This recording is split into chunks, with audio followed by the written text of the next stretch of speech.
The White House said President Donald Trump and Director of National Intelligence Tulsi Gabbard are closely aligned on Iran after the president recently declared he did not care what Gabbard had to say during previous Senate testimony after she argued Iran was not building a nuclear weapon.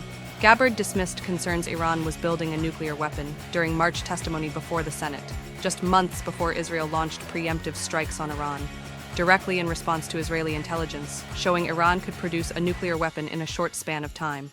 Trump was asked about Gabbard's testimony while traveling back to Washington Monday evening from the G7 summit in Canada, and the president said he didn't care what Gabbard had to say in previous testimony and saying he believes Iran is close to building a nuke. "You've always said that you don't believe Iran should be able to have a nuclear weapon," a reporter asked Trump while aboard Air Force One Monday. "But how close do you personally think that they were to getting one?" "Very close," Trump responded. Because Tulsi Gabbard testified in March that the intelligence community said Iran wasn't building a nuclear weapon, the reporter continued. Trump shot back, "I don't care what she said. I think they were very close to having one." When Gabbard appeared before the Senate Intelligence Committee in March, she delivered a statement on behalf of the intelligence community that included testimony that Iran was not actively building a nuclear weapon. Iran's cyber operations and capabilities also present a serious threat to U.S. networks and data, Gabbard told the committee March 26th.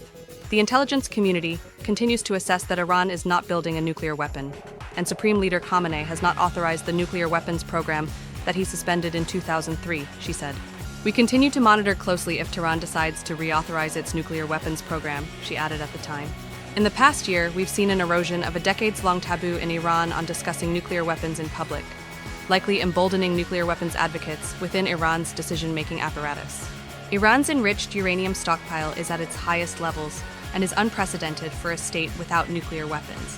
Iran will likely continue efforts to counter Israel and press for U.S. military withdrawal from the region by aiding, arming, and helping to reconstitute its loose consortium of like-minded terrorist actors, which it refers to as its axis of resistance. Although weakened, this collection of actors still presents a wide range of threats, including to Israel's population.